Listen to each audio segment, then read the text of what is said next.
ہے دین میں بھلائی دنیا و آخرت کی، پیغام شعیب کاشفی ہم سب کا رہنما ہے۔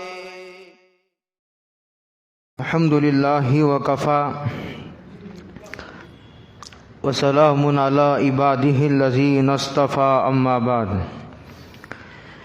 اعوذ باللہ من الشیطان الرجیم، بسم اللہ الرحمن الرحیم۔ وعباد الرحمن الذین یمشون علی الارض ہونا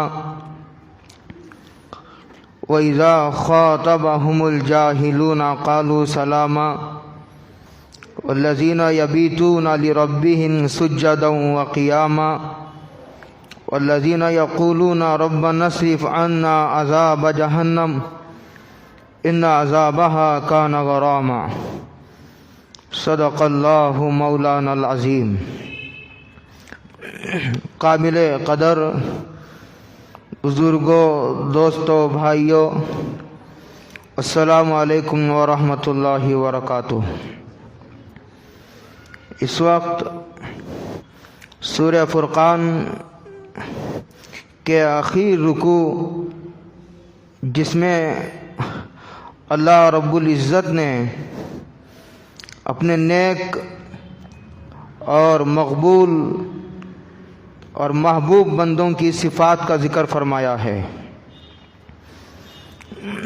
ان صفات کے ذکر کرنے کا مقصد یہ ہے کہ جن حضرات کو اللہ تعالیٰ نے ان صفات سے حصہ عطا فرمایا ہے وہ شکر بجا لائے، یہ مقام شکر ہے۔ اور جن لوگوں کے اندر یہ صفات نہیں پائی جاتی تو ان حضرات کو ضرورت ہے کہ اپنا جائزہ لے، احتساب کرے اور اپنے اندر ان صفات کے پیدا کرنے کی کوشش بھی کرے، اور اللہ جل جلالہ و من والہ کی بارگاہ عالی میں دعا بھی کرے۔ جہاں بھی قرآن کریم کوئی بات ذکر کرتا ہے اس کا مطلب یہ ہوتا ہے کہ ان صفات کو اپنے اندر پیدا کرو۔ اگر کسی قوم کی برائی کا ذکر کرتا ہے تو اس کا منشا یہ ہوتا ہے کہ اس برائی سے بچنے کا خوب اہتمام کرو۔ اسی کو عربی زبان میں یوں تعبیر کیا جاتا ہے، ہر خبر انشاء کے لیے ہوتی ہے۔ یعنی بظاہر ایسا معلوم ہوتا ہے کہ ایک واقعہ اور قصہ سنایا جا رہا ہے، دراصل حقیقت میں ایک حکم دیا جا رہا ہے، اور اگر بری چیز ہے تو اس سے رک جانے کا حکم دیا جا رہا ہے۔ اللہ جل جلالہ ومن والہ یوں ارشاد فرماتے ہیں، وعباد الرحمن، اللہ کے بندے، رحمان کے بندے، وعباد الرحمن، رحمان کے بندے۔ رحمان کے بندے تو سارے ہی ہیں، کائنات کا ہر انسان رحمان کا بندہ ہی ہے، لیکن یہاں رحمان کے بندوں سے مراد وہ بندے جنہوں نے اللہ تعالیٰ کی صفت رحمان سے حصہ حاصل کیا ہو اور اللہ تعالیٰ کی صفت رحمان کا اثر ان کے روح پر مرتب ہو چکا ہو، ویسے بندے مراد ہیں۔ وہ عباد الرحمن، ان کی ایک صفت یہ ذکر کی جا رہی ہے، الذین یمشون علی الارض ہونا۔ جب وہ زمین پر چلتے ہیں تو بڑی عاجزی کے ساتھ، بڑی انکساری کے ساتھ، بڑے فروتنی اور تواضع کے ساتھ چلتے ہیں، تکبر کے ساتھ، اکڑ کر، غرور کے ساتھ، اور اپنے اندر بڑائی کے جذبات لیے ہوئے وہ اللہ کی زمین پر نہیں چلتے ہیں۔ قرآن کریم نے ایک جگہ حکم دیتے ہوئے فرمایا ولا تمشِ فی الارض مرحا، زمین پر اترا کر اور تکبر کے ساتھ، غرور کے ساتھ نہ چلا کرو. انک لن تخرق الارض ولن تبلغ الجبال طولا، تمہارے اکڑ کر چلنے سے، سینہ تان کر چلنے سے، زمین پر ایڑی مار کر چلنے سے تم زمین کو پھاڑ نہیں سکتے، اور ہرگز ہرگز نہیں پھاڑ سکتے.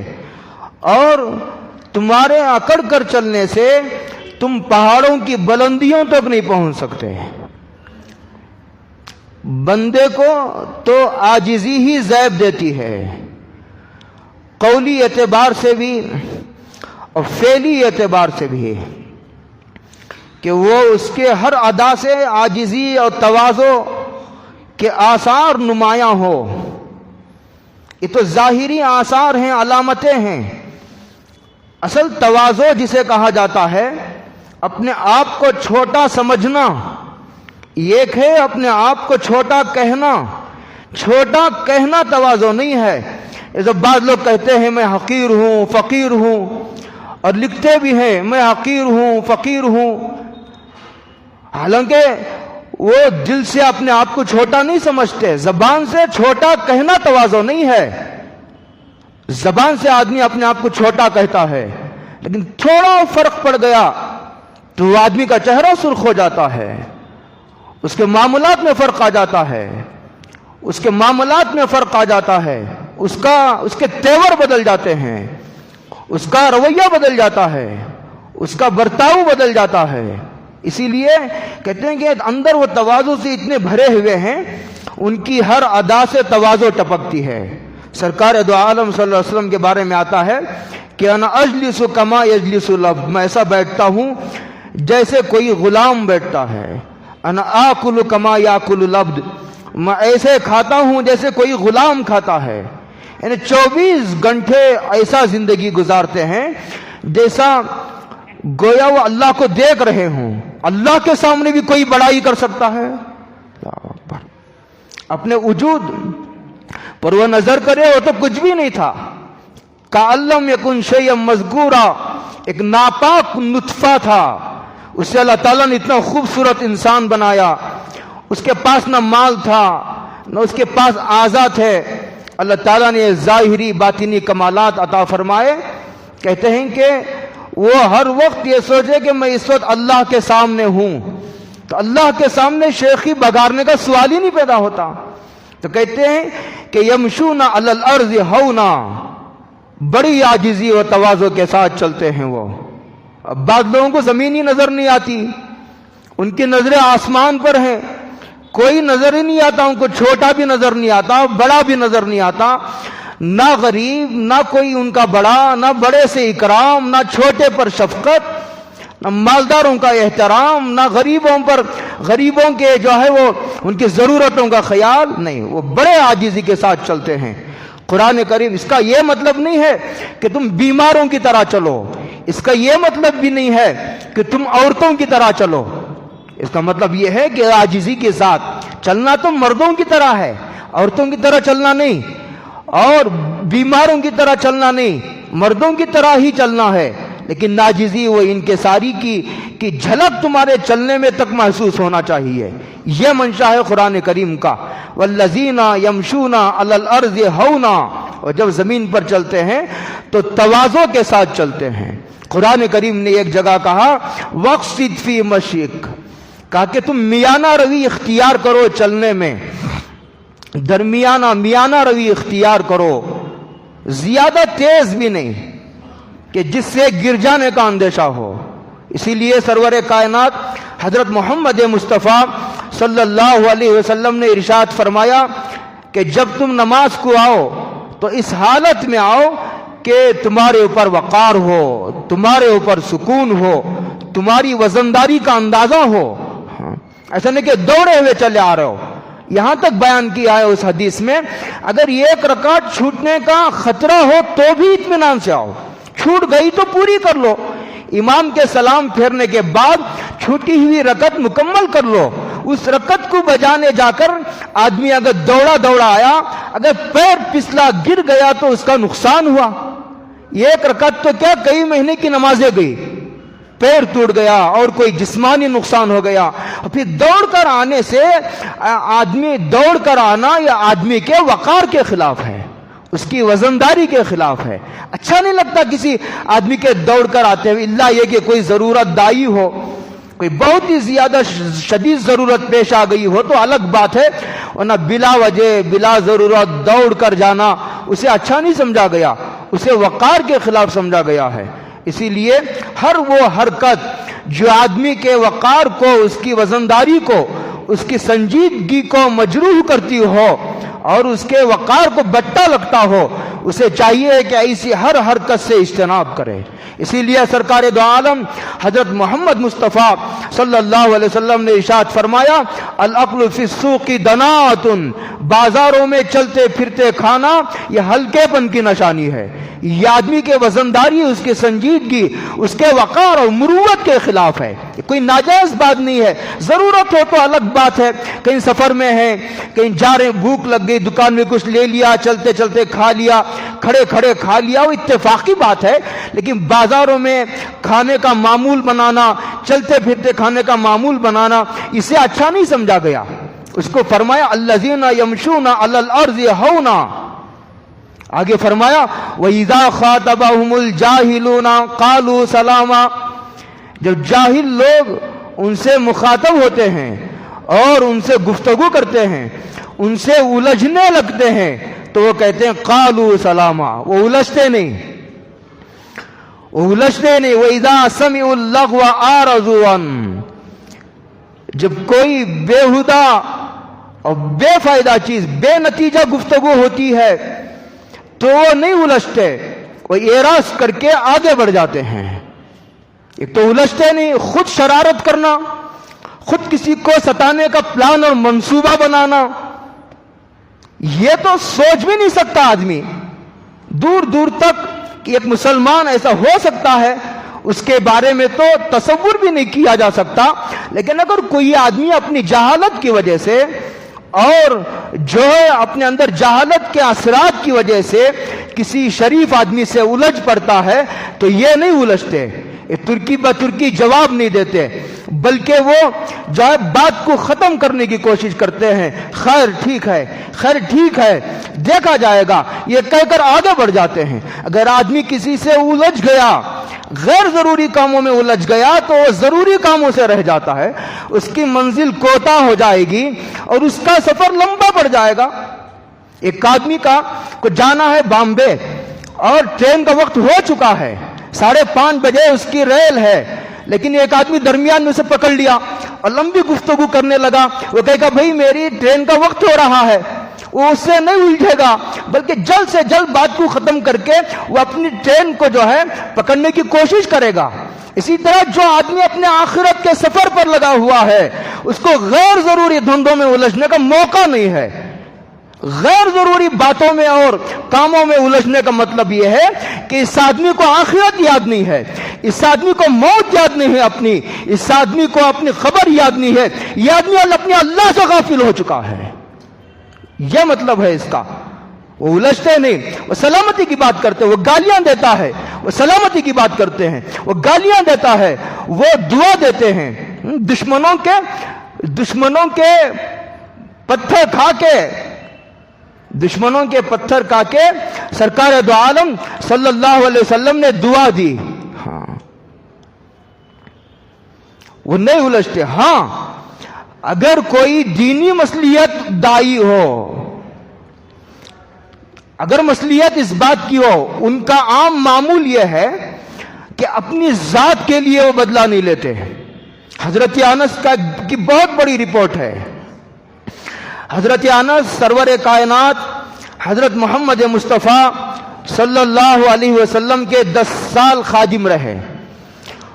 ان کا یہ کہنا ہے کہ 10 سال کی اس طویل عرصے میں سرکار دو عالم صلی اللہ علیہ وسلم نے اپنی ذات کے لیے مجھے کبھی نہیں ٹوکا، کبھی نہیں ڈانٹ پلائی، کبھی حضور نے اپنی ذات کے لیے غصہ نہیں فرمایا۔ یہ کام دیتے میں بھول جاتا، تو حضور نے مجھے نہیں پوچھا کہ میں نے تم کو فلاں ذمہ داری دی تھی، تم نے کیوں کوتاہی کی؟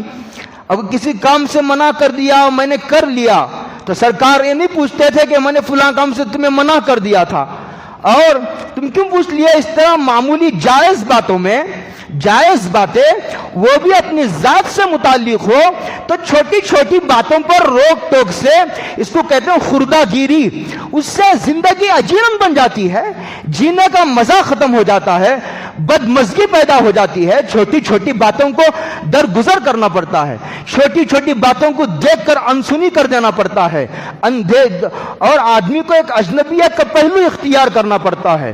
لیکن جہاں مسئلہ آتا تھا، کہتے ہیں جہاں مسئلہ آتا تھا دین کا، وہاں سرکار دو عالم صلی اللہ علیہ وسلم جو ہے غصہ ہوتے تھے۔ یا نہیں تو ایک آدمی یہ ہے کہ اس نے ہمیں نقصان پہنچایا، اس نے ہمیں گالیاں دی، اس نے ہمارے خلاف سازش کی، بعد میں اس کو ندامت ہوئی، افسوس ہوا، اس نے معذرت کی، معافی مانگی تو ہم نے معاف کر دیا، چلو ٹھیک ہے جاؤ، ہو گیا، شیطان کے دھوکے میں تم آ گئے تھے، ہوتا ہے ایسا، انسان سے ہوتا ہے، ہم نے تم کو معاف کر دیا۔ لیکن ایک آدمی رکتا نہیں ہے، معافی نہیں مانگتا، اسے ندامت نہیں اپنے فعل پر، افسوس نہیں، اور بڑھتا چلا جا رہا ہے، اور چڑھتا چلا جا رہا ہے، اور نقصان پہنچانے کی کوشش کر رہا ہے، تو ایسے موقع پر قرآن کریم نے کہا والذین اذا اصابہم البغی ہم ینتصرون، اب خاموش نہیں رہتے، وہ بدلہ لیتے ہیں۔ خاموش رہیں گے سر چڑھتا چلا جائے گا، یہ شر بڑھتا چلا جائے گا، اور اگر دین پر آنچ آئی، کوئی آدمی دین کے خلاف علم بغاوت بلند کیا ہوا ہے، اب وہ خاموش نہیں ہوتے۔ ہاں، جہاں غصہ آنا ہے وہاں اگر کسی کو غصہ نہیں آتا تو اسے علاج کی ضرورت ہے، جہاں غصہ نہیں کرنا وہاں اگر کوئی آدمی غصہ کرتا ہے اس کے بھی علاج کی ضرورت ہے۔ لیکن بعض جگہ غصہ کرنا ضروری ہو جاتا ہے، غصہ کرنے کی جگہ خاموش ہو جانا بھی آدمی کے دل کی بیماری ہے، اس کو بھی علاج کی ضرورت ہے۔ لکھا ہے کتابوں میں حضرت موسیٰ علیہ السلام کی شریعت میں بدلہ لینا فرض تھا، اگر کسی نے کسی کو قتل کیا تو اس کو قتل کر دینا فرض تھا، کسی نے کسی کا کان کاٹ دیا تو سامنے والے کا کان کاٹ دینا ضروری تھا، کسی نے جائے کسی کی آنکھ پھوڑ دی اس کی آنکھ پھوڑ دینا ضروری تھا۔ وَكَتَبْنَا عَلَيْهِمْ فِيهَا أَنَّ النَّفْسَ بِالنَّفْسِ وَالْعَيْنَ بِالْعَيْنِ وَالْأَنْفَ بِالْأَنْفِ وَالْأُذُنَ بِالْأُذُنِ وَالسِّنَّ بِالسِّنِّ وَالْجُرُوحَ قِصَاص، کسی نے کسی کو زخمی کر دیا تو اس کو زخمی کرنا ضروری تھا، کسی نے ہاتھ توڑ دیا اس کا ہاتھ توڑ دینا ضروری تھا، معاف کرنے کی اجازت نہیں تھی۔ یہ حضرت موسیٰ علیہ السلام کی شریعت میں تھا، اور اس کے بعد حضرت عیسیٰ علیہ السلام کی شریعت میں معاف کرنا ضروری تھا، وہاں بدلہ لینا ضروری تھا، معاف کرنے کی اجازت نہیں تھی۔ حضرت عیسیٰ علیہ السلام کی شریعت میں معاف تو کیا کرتے، بدلہ تو کیا لیتے، معاف کرنا ضروری تھا، فرض تھا، اور بدلہ لینے کی اجازت نہیں تھی۔ لیکن حضرت محمد مصطفیٰ صلی اللہ علیہ وسلم کی شریعت میں بدلہ لینے کی بھی اجازت ہے، اور اگر معاف کر دیا تو قرآن کہتا ہے وَأَجْرُهُ عَلَى اللَّهِ فَمَنْ عَفَا وَأَصْلَحَ فَأَجْرُهُ عَلَى اللَّهِ، تو اس کا بدلہ اللہ دیں گے، اور جب کسی کا بدلہ اللہ دینے پر آئے، بدلہ دینے کی ذمہ داری اگر اللہ قبول کرے تو اللہ اپنی شائن شان بدلہ دیں گے نا۔ لوگوں کو بدلہ لینے کا نفع تو معلوم ہے، معاف کرنے کے نتیجے میں کیا ملنے والا ہے، کیا اس کے قرب کے مراتب سے ملنے والے ہیں، خاموش رہ جانے سے کیا اس کے درجات میں اضافہ ہونے والا ہے، اس کا اندازہ عموماً لوگوں کو نہیں ہے۔ وَإِذَا کتنی جامع شریعت ہے، یہاں بدلہ لینے کی بھی اجازت ہے، معاف کرنا چاہے تو معاف کرنے کی صرف اجازت ہی نہیں بلکہ ترغیب ہے۔ حضور نے حدیث میں ارشاد فرمایا وَأَحْسِن مَنْ أَسَاءَ إِلَيْكَ، اگر کوئی تمہارے ساتھ برائی کرتا ہے معاف بھی کرنا، اور اس برائی کرنے والے پر احسان بھی کرنا۔ مطالبہ صرف معافی کا نہیں ہے، مطالبہ احسان کرنے کا ہے۔ وَأَحْسِن مَنْ أَسَاءَ إِلَيْكَ وَالْكَاظِمِينَ الْغَيْظَ وَالْعَافِينَ عَنِ النَّاسِ وَاللَّهُ يُحِبُّ الْمُحْسِنِينَ۔ حضرت علی رضی اللہ تعالیٰ عنہ کے صاحبزادے حضرت حسن ہیں، ان کا ایک غلام تھا، وہ ان کو وضو کیا کرایا کرتا تھا۔ ایک مرتبہ ایسا ہوا کہ لے جاتے ہوئے حضرت حسن کا ہاتھ لگ گیا، غالباً وہ جو لوٹا تھا وہ مٹی کا تھا، ہاتھ سے چھوٹ کر ٹوٹ گیا۔ تو حضرت حسن کو غصہ آیا، وہ غلام بھی بڑا قرآن پڑھا ہوا تھا، اس نے فوراً قرآن کریم کی آیت پڑھ دی، والکاظمین الغیظ والعافین عن الناس۔ نیک لوگوں کی صفات میں قرآن کہتا ہے غصے کو پی جاتے ہیں، یہ نہیں فرمایا کہ غصہ ہی نہیں آتا، جسے غصہ نہیں آتا وہ گدھا ہے۔ امام شافعی فرماتے ہیں والکاظم، اگر غصہ ہی نہ آئے تو پھر برائیوں کا دنیا سے خاتمہ کیسے ہوگا؟ ضرورت پڑنے پر جہاد کون کرے گا اگر غصے کا مادہ باقی نہ رہے؟ والکاظمین الغیظ، یہ نیک لوگ وہ ہیں جو غصہ کو پی جاتے ہیں، بلا وجہ غصہ نہیں کرتے۔ والقاضی، اتنا کہنا تھا، حضرت حسن نے فرمایا میں نے غصہ پی لیا، قد قسمت غیظی۔ آگے فرمایا اس غلام نے والقاظمین الغیظ والعافین عن الناس، نیک لوگ وہ ہوتے ہیں جو لوگوں سے درگزر کرتے ہیں۔ اس نے کہا جا میں نے تجھے معاف کر دیا۔ اس کے بعد اس نے پھر آگے کا ٹکڑا پڑھا واللہ یحب المحسنین، اللہ تعالیٰ احسان کرنے والوں سے محبت فرماتے ہیں۔ تو حضرت حسن نے فوراً فرمایا جا میں نے تجھے اللہ کے لیے آزاد کر دیا۔ لوگ بھی بڑے عجیب تھے، قرآن سامنے آ جاتا تھا اپنا نفع نقصان نہیں دیکھتے تھے، سر جھکا دیتے تھے۔ جس کے دل میں ایمان راسخ ہوتا ہے، ایمان دل کی گہرائیوں میں اتر جاتا ہے، اس سے نفع نقصان سے بحث نہیں ہوتی، وہ تو اللہ کے حکم کو دیکھتا ہے، وہ اللہ کے حکم کا بندہ ہے، وہ حکم کا تابع ہے، وہ موقع کا بندہ نہیں، وہ موقع پرست نہیں ہوتا، وہ خدا پرست ہوتا ہے۔ وہ اپنا نفع نقصان نہیں دیتا، اپنا نفع نقصان سے بحث کرنے والا وہ اللہ کا کامل بندہ ہی نہیں ہو سکتا۔ آزاد کر دیا۔ حضرت عمر رضی اللہ تعالیٰ عنہ کے دربار میں ایک شخص حاضر ہوا، ان کا ایک جلیس تھا، ان کے ساتھ اٹھنے بیٹھنے والا، اصحاب شورا میں سے تھا۔ حضرت عمر کی جو شورا تھی اس میں سے ایک صحابی تھے، ان کا ایک رشتہ دار ہے، اس نے کہا کہ مجھے بھی حضرت عمر سے ملاقات کراؤ۔ انہوں نے کہا بہت اچھا، چلیے ملاقات کراتا ہوں۔ لے کر گئے تو وہاں اس نے ایک ایسی بات کہی تھی جس سے حضرت عمر کو غصہ آ گیا، غصہ آ گیا۔ تو اس کے بعد ان صحابی نے جو اصحاب شورا میں سے تھے انہوں نے قرآن کریم کی ہی آیت پڑھی والکاظمین الغیظ، اتنا کہنا تو حضرت عمر نے سر جھکا لیا۔ کان وقافا عند امر اللہ، لوگ کہتے ہیں میرا چلے گا، حضور کا نہیں چلے گا، میرا چلے گا، خدا کا نہیں چلے گا، میرا چلے گا، قرآن کا نہیں چلے گا، میرا چلے گا، حدیث کا نہیں چلے گا۔ لیکن صحابہ ایسے نہیں تھے، جب سامنے آ جاتا تھا مسئلہ سر جھکا دیتے تھے۔ ایک عورت سے زنا ہوا، قبیلے جوہینہ کی عورت تھی، صحابیات کا مقام اللہ اکبر، انبیاء کے بعد سب سے زیادہ قابل احترام طبقہ ہے یہ۔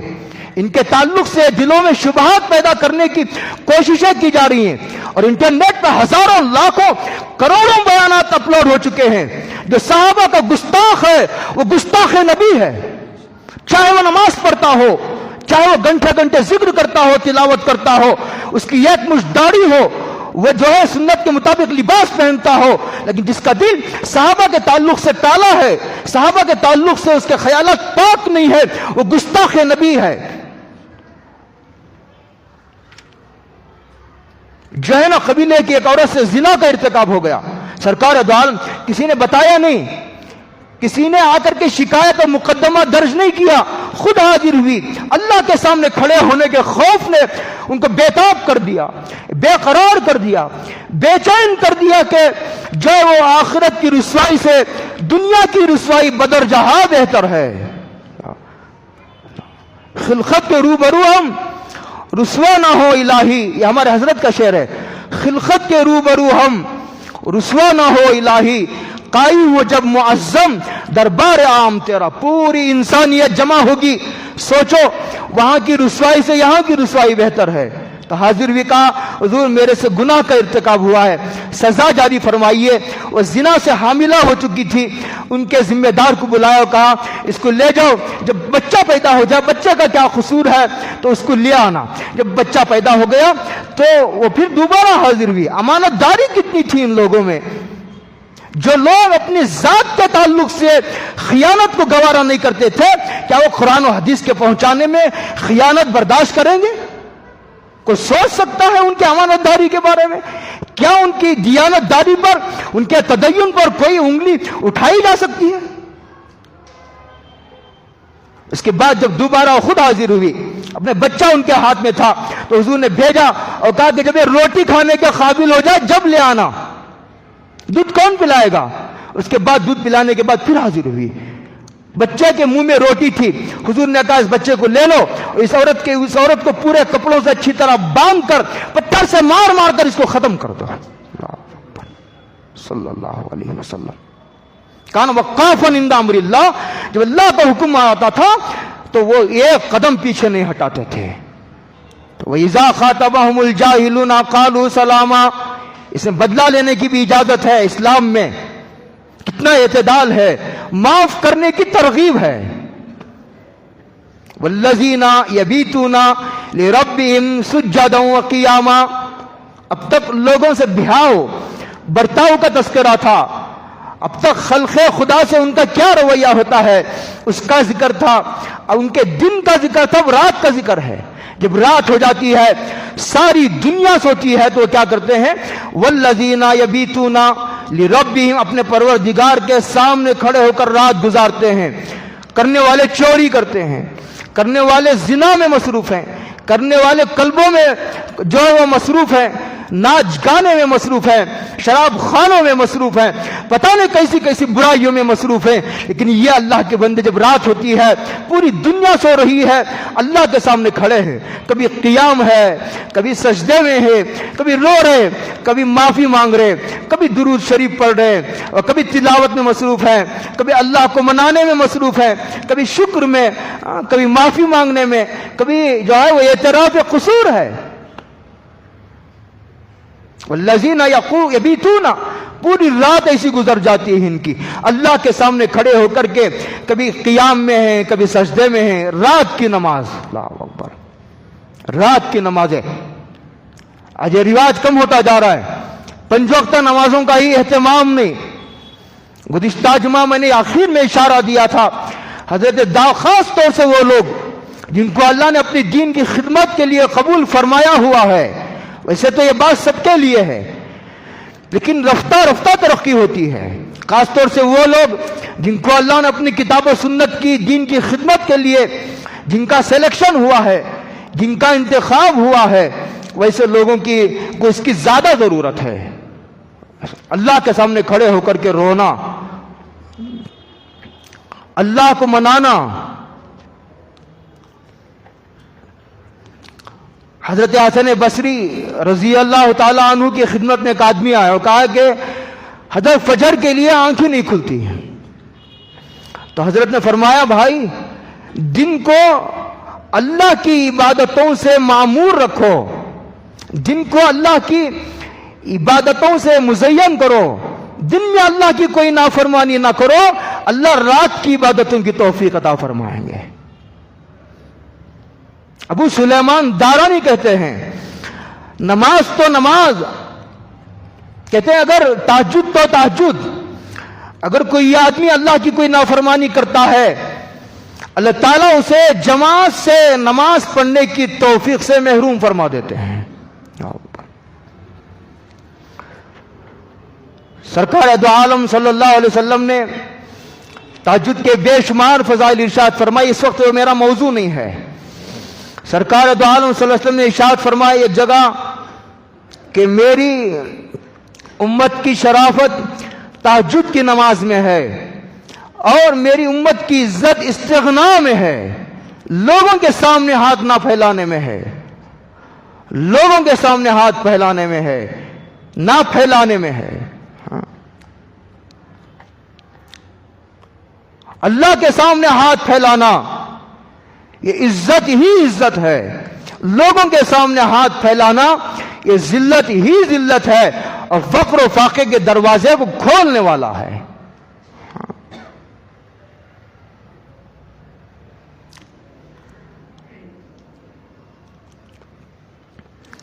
سرکار دو عالم صلی اللہ علیہ وسلم نے ارشاد فرمایا تہجد کا اہتمام کرو.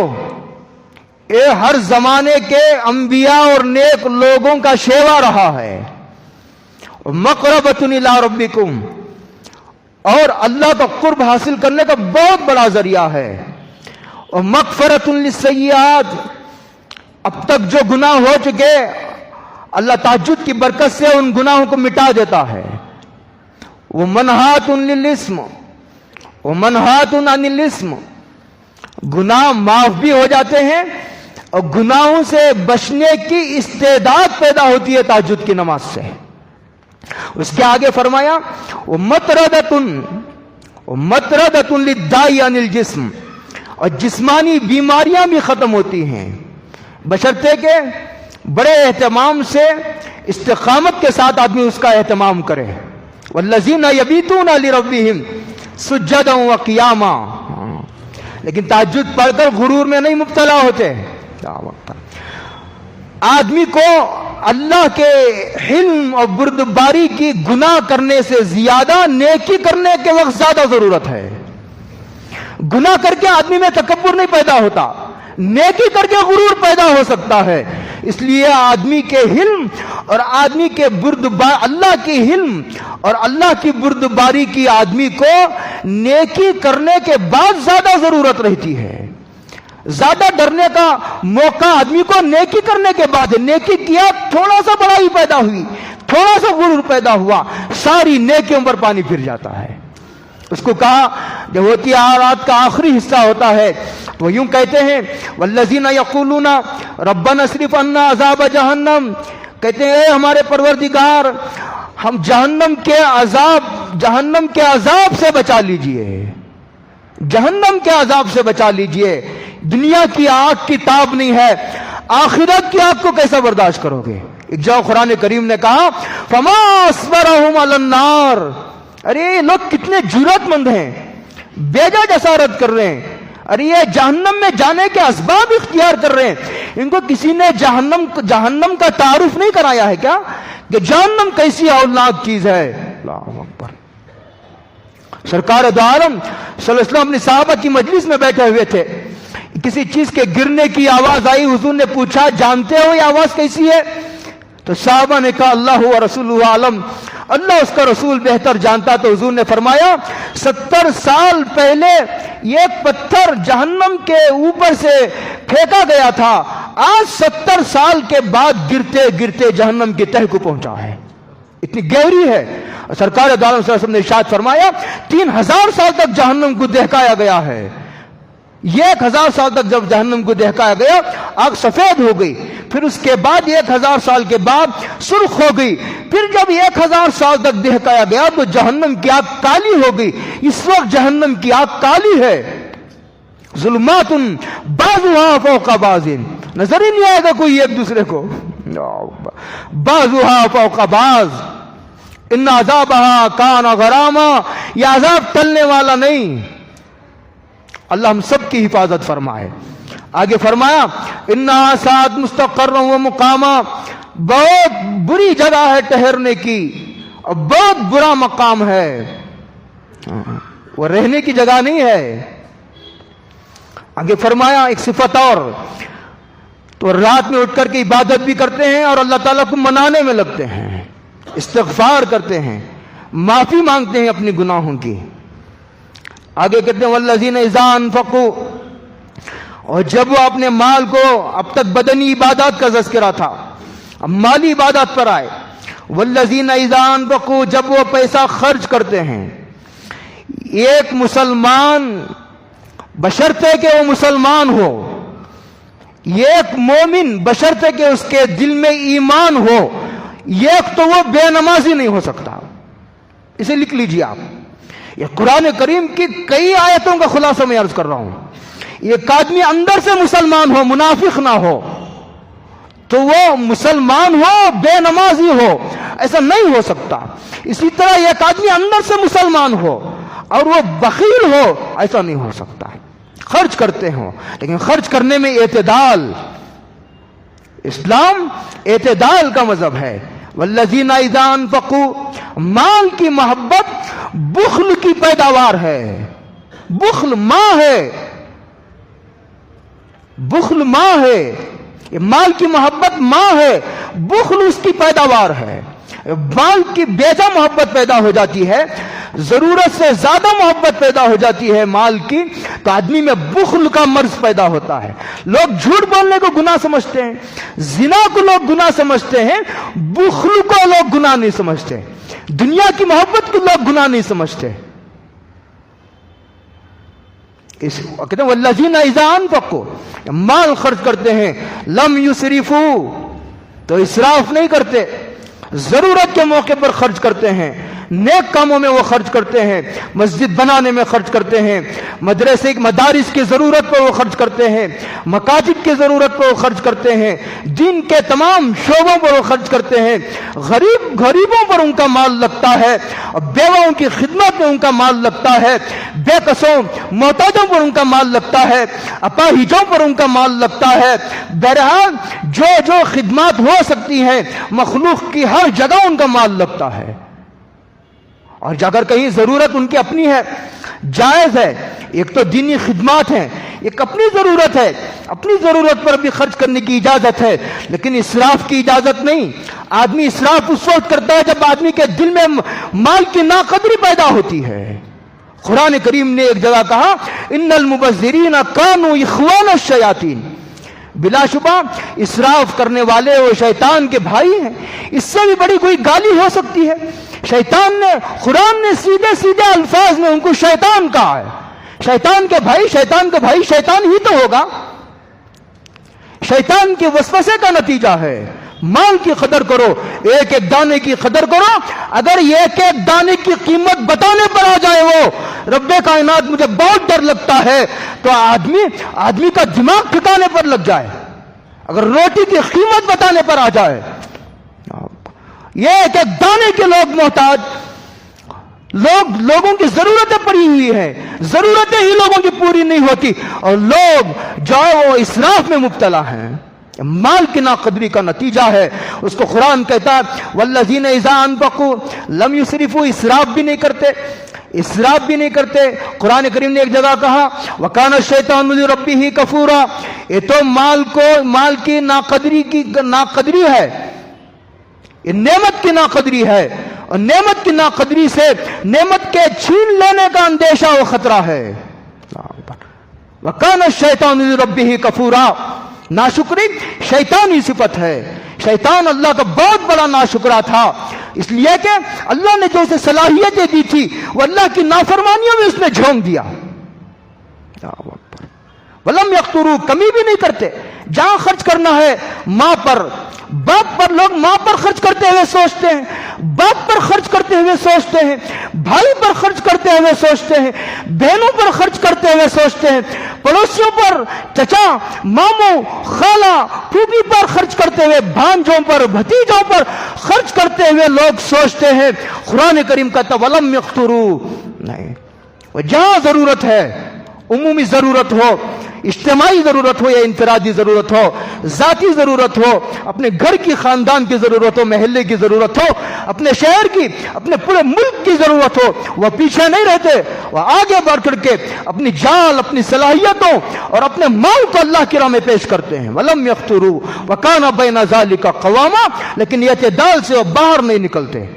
آگے قرآن کریم نے کہا وَالَّذِينَ لَا يَدْعُونَ مَعَ اللَّهِ إِلَٰهًا آخَرَ، یہ لوگ اللہ کے علاوہ کسی کو نہیں پکارتے، کسی کی عبادت نہیں کرتے. کون عبادت کا مستحق ہے اللہ کے علاوہ؟ یہ ایک وحدہ لا شریک لہ کی ذات ہے جس کے سامنے یہ ماتھا ٹک سکتا ہے. اس کی عزت یہی ہے، اس کا حق یہی ہے، اس کی قدردانی یہی ہے کہ یہ ماتھا اللہ کے علاوہ کہیں جھکنے پر راضی نہ ہو. لا یدعون مع اللہ، اور اللہ کے علاوہ کسی کے سامنے ہاتھ نہیں پھیلاتے. وہی معبود، وہی مستعان، عبادت کے بھی وہی لائق و قابل ہے، وہی ہے. در ایک ہی ہے جھکنے، ہمارے حضرت کا شعر ہے، در ایک ہی ہے جھکنے زی احترام تہرا. ایک جگہ اور ہمارے حضرت فرماتے ہیں تعریف کا ہے تو ہی حقدار دو جہاں میں. یعنی انسان تعریف کا بھی مستحق نہیں ہے، عبادت کہاں سے کی جائے گی جب تعریف کا بھی وہ حقدار و مستحق نہیں ہے؟ عبادت تو بہرحال عبادت ہے، اس کی بلندیوں کا کیا کہنا، وَلَا يَدُونَ مَعَ اللَّهِ، یعنی وہ شرک سے مکمل اجتناب کرتے ہیں۔ ایک تو ہے ظاہری اعمال، عمل کا ظاہری ڈھانچہ، اس کی روح یہ ہے کہ وہ شرک سے پاک ہوتے ہیں، اللہ کے علاوہ کسی کی عبادت نہیں کرتے، کسی کو حاجت و مشکل کشا نہیں سمجھتے، اپنی ضرورتوں کو پوری کرنے والا بھی وہی وحدہ لا شریک لہ ہے، اور ہمیں نعمتیں عطا کرنے والا بھی ایک وحدہ لا شریک لہ ہے۔ اس کا تعلق عقیدے سے ہے، اس کا تعلق دل کے نظریات و خیالات سے ہے۔ اگر اس میں بگاڑ آ گیا تو نہ نماز مقبول ہے، نہ ہماری زکوٰۃ مقبول ہے، نہ حج قبول ہوگا، نہ ہمارا روزہ قبول ہوگا، نہ صدقہ، نہ نفل عبادتیں، نہ فرض عبادتیں، نہ ہمارا جہاد قبول ہوگا۔ اس لیے بالکل یا شرک دنیا کی سب سے بڑی لعنت ہے، شرک دنیا کی سب سے بڑی لعنت ہے۔ آگے فرمایا وَلَا يَقْتُلُونَ النَّفْسَ الَّتِي حَرَّمَ اللَّهُ، وہ کسی کا قتل نہیں کرتے، کسی کو قتل نہیں کرتے، قتل و غارت گیری کا بازار گرم نہیں کرتے، اللہ یہ کہ کسی کو اگر قتل کرنے کا، قتل کا بدلہ اسلام میں قتل ہے، اگر اسلامی حکومت ہو اس کے بغیر روک نہیں لگتی، قتل پر روک نہیں لگتی، روک لگانا ہو تو قتل کا بدلہ قتل کرنا پڑے گا۔ اگر کسی شادی شدہ نے زنا کیا، حکم ہے کہ پتھروں سے مار کر اسے ختم کر دو۔ جب تک پتھروں سے مار کر ختم نہیں کرو گے زنا سے کوئی نہیں بچ سکے گا۔ دیکھیے حکومت کیسی ناکام ہے۔ میں نہیں کہنا چاہتا وہ دوسرا موضوع ہے۔ تیسرا، اگر کوئی مرتد ہوتا ہے تو جائے اس کی سزا بھی قتل ہے۔ ولا یہ تین چیزیں اگر نہ پائی جائے تو بلا وجہ کسی کو قتل نہیں کرتے، اپنے کسی دنیاوی مفادات کے لیے، کسی سیاسی جھگڑوں میں آ کر کے، اپنے عہدوں کے لیے کسی کا قتل نہیں کرتے۔ الا بالحق ولا یزنون، وہ زنا نہیں کرتے، وہ نہ آنکھ کا زنا کرتے ہیں، وہ نہ کانوں کا زنا کرتے ہیں، ایسی ویسی چیزیں دیکھنا یہ آنکھ کا زنا، ایسی ویسی چیزیں سوچنا یہ دماغ کا زنا، ایسی ویسی چیزیں سننا یہ کانوں کا زنا۔ حضور نے فرمایا الغنا یعنی گانے سننا، ينبت فی قلوب النفاق، دلوں میں نفاق پیدا کرتا ہے۔ گانا یہ نفاق کا بیج ہے، یہ ایمان کی جڑوں کو کھوکھلا کر دینے والا ہے۔ اور آدمی کسی اجنبی عورت سے بات نہیں کرتا، زبان کے اجنبی عورت سے بات کرنا زبان کا زنا ہے، اور دل میں اس کے خیالات پکانا یہ دل کا زنا ہے۔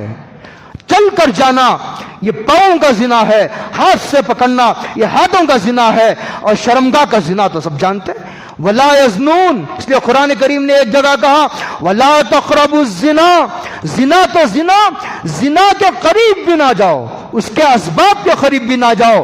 جن جگہ جہاں جانے سے، جو چیزیں دیکھنے سے، جو چیزیں سننے سے، جن لوگوں کے ساتھ بیٹھنے سے، جن لوگوں کا لٹریچر پڑھنے سے آدمی کے اندر زنا کے جذبات میں اشتعال پیدا ہوتا ہو، ایسے سے بچنا۔ ایک بزرگ فرماتے ہیں میں نے 20 سال تک عورتوں کا لباس بھی نہیں دیکھا، اس خیال سے کہ کہیں میرے دل میں زنا کے خیالات نہ پیدا ہو۔ عورت کا لباس تک میں نہیں دیکھا، لباس دیکھنے سے بھی آدمی کے خیالات میں ہیجان پیدا ہوتا ہے۔ ولا یزنون ومن یفعل ولا یقتلون النفس التي حرم اللہ الا بالحق۔ قرآن کریم نے ایک اور جگہ کہا دیکھو اپنی اولاد کو قتل نہ کرو۔ ایک دوسرا مسئلہ پھر انشاءاللہ یاد کریں گے، وَمَن يَفْعَلْ ذَلِكَ يَلْقَى أَثَامًا، جو آدمی ان گناہوں میں مبتلا اور ملوث ہوگا، قرآن کریم کہتا ہے یلقى أثاما، وہ بہت بڑے گناہ میں مبتلا ہے، بہت بڑا گنہگار ہے۔ بعض مفسرین کہتے ہیں اسامہ جہنم کی ایک وادی کا نام ہے، جو اوپر گناہ ذکر کیے گئے ہیں ان گناہ کرنے والوں کو اس جہنم کی اس وادی میں ڈالا جائے گا۔ آگے اور بھی بڑے اہم صفات ہیں نیک لوگوں کی، ان کا انشاءاللہ ذکر کروں گا۔